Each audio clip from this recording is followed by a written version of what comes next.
আসসালামু আলাইকুম, Fahmida's little kitchen and ব্লগসে সবাইকে স্বাগত। নতুন একটা ভিডিও নিয়ে হাজির হয়ে গেলাম। কেমন আছেন সবাই? আশা করছি ভালো।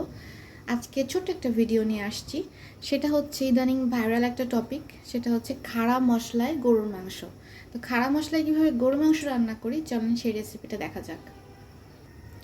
ফেমাস একজন শেফ বলেছিলেন, মানে বলছিলেন, লাস্ট একটা ভিডিওতে দেখলাম যে খাড়া মশলায় গরুর মাংস আপনারা কষাবেন, বাটা মশলায় নয়। দ্যাটস মিন আপনারা হচ্ছে আস্ত মশলার মধ্যে হচ্ছে গরুর মাংসটা প্রথমে একটু ভেজে নেবেন বা কষিয়ে নেবেন, তারপর একে একে হচ্ছে বাটা মশলা অ্যাড করবেন।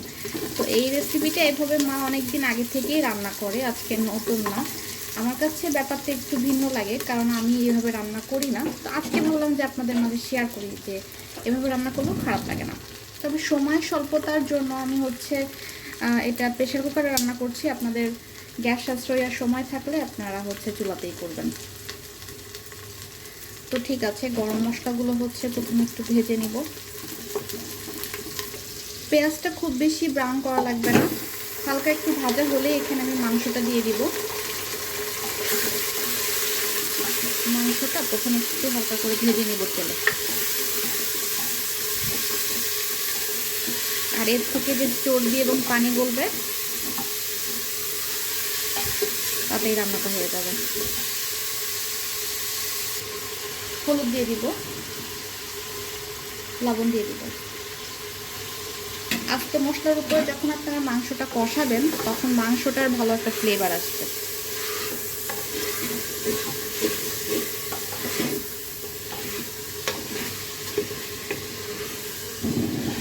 যেহেতু সেহরির জন্য রান্না করব, ঝাল মশলা একটু কমাই দিব। এখানে হচ্ছে ফ্লেভারের জন্য কিছু আস্ত শুকনো মরিচ দিয়ে দিব, এবং শুকনো মরিচের বিচিগুলো আমি ফেলে দিয়েছি। জাস্ট যে স্কিনটা সেটা নিয়েছি, এতে করে সুন্দর ফ্লেভার হবে আর ঝালটা একটু কম লাগবে। তো যেহেতু আস্ত মশলায় রান্না করব, তাই শুকনো মরিচটা এভাবে আস্তে আস্তে দিয়েছি। একটু পানি দিব, পানি দিয়ে আমি এটা 70 থেকে 80% হচ্ছে সিদ্ধ করে নিব।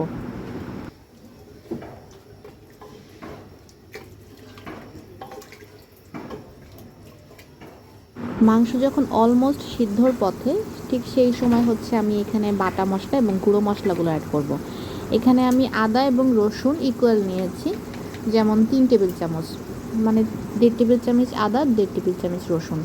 জিরা গুঁড়া নিয়েছি হাফ চামচ, ধনিয়া গুঁড়া নিয়েছি হাফ চামচ, আর শুকনো মরিচের গুঁড়া নিয়েছি হাফ চামচ। যেহেতু আমি বলেছি সেহরির জন্য রান্না করছি, তাই আমি স্পাইসের পরিমাণটা একটু কমিয়ে দিলাম। আর মাংসের পরিমাণও বেশি না, যেহেতু আমরা মানুষ অল্প, তাই অল্প রান্না করছি। আপনাদের যদি বেশি মাংস রান্না করতে হয়, সেই ক্ষেত্রে স্পাইসের পরিমাণগুলো বেড়ে যাবে।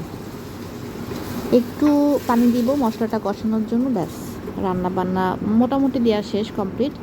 এখন একটু কষিয়ে নেব। কষানোর পরে হচ্ছে আমি জাস্ট 4 থেকে 5 টুকরো আলু দিয়ে দিব, কারণ আলু দেওয়া ম্যান্ডেটরি, আমাদের বাসায় আলু ছাড়া চলে না, তাই জন্য আর কি। তো আলুটা দিয়েও খুব ভালো মতন কষিয়ে এরপর হচ্ছে আমি ঝোলের পানি আর সিদ্ধ পানি দিয়ে দিব। আর এখানে আমি খুব বেশি ঝোল রাখবো না, কারণ খুব বেশি ঝোলের খাবো না, প্রয়োজনও নাই। আপনাদের বেশি যদি বেশি দেওয়ার প্রয়োজন হয়, আপনারা পানির পরিমাণ বাড়িয়ে দেবেন, কারণ প্রেশার কুকারে কিন্তু পানির পরিমাণ কখনোই কমে না, সিদ্ধ হয়। এখন লিড লাগিয়ে 5-6টা সিটি দিলেই হয়ে যাবে। এই যে আমার সেহরি রান্না পুরোপুরি ডান। একদম মজা করে রান্না করা হয়েছে, খুব সুন্দর একটা ফ্লেভার পাচ্ছি, সেটা তো আপনাদের দিতে পারতেছি না। তবে এইভাবে আপনারা রান্না করে দেখতে পারেন, খেতে কিন্তু ভালোই লাগবে, খারাপ লাগবে না। সুন্দর একটা যে স্পাইস, সেটার ফ্লেভার পাচ্ছি আমি। তো এই যে আমার আস্ত মশলা বা খাড়া মশলায় হচ্ছে গরুর মাংস রান্না করা ডান। এরপর হচ্ছে আপনারা রেসিপি ট্রাই করতে পারেন, ট্রাই করে অবশ্যই কমেন্ট সেকশনে জানাবেন যে কেমন হয়েছে।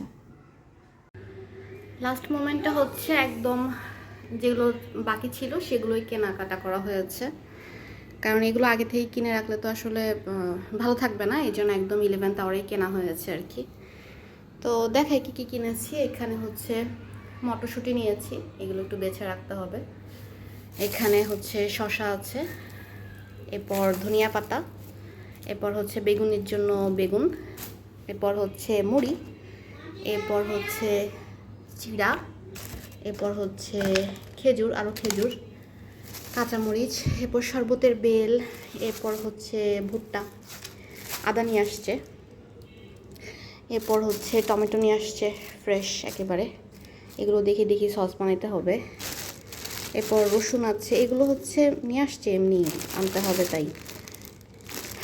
শুকনা মরিচ, মৌরি, এরপর এই যে টুকটাক, এরপর হচ্ছে তেজপাতা, ডাবলি, আর হচ্ছে এনেছে দেখেন স্পেশাল ট্যাং।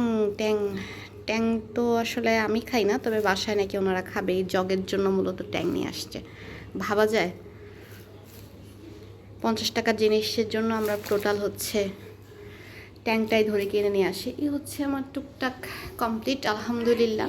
এখন সবাই দোয়া করবেন যাতে একটা মাস ভালো মতন রোজাটা রাখতে পারি। আমার শরীরটাও খুব একটা ভালো না, যাতে রোজাগুলো কমপ্লিট করতে পারি ঠিকঠাকভাবে। সবাই সবার জন্য দোয়া করি। আর আলহামদুলিল্লাহ আমার সেহরি রান্নাও কমপ্লিট। আপনাদের কার কী অবস্থা অবশ্যই জানাবেন। তো আমার আজকে ছোট্ট একটা ভিডিও শেয়ার করলাম। দেখা হবে নেক্সট ভিডিওতে, সে পর্যন্ত বিদায় নিই, আল্লাহ হাফেজ।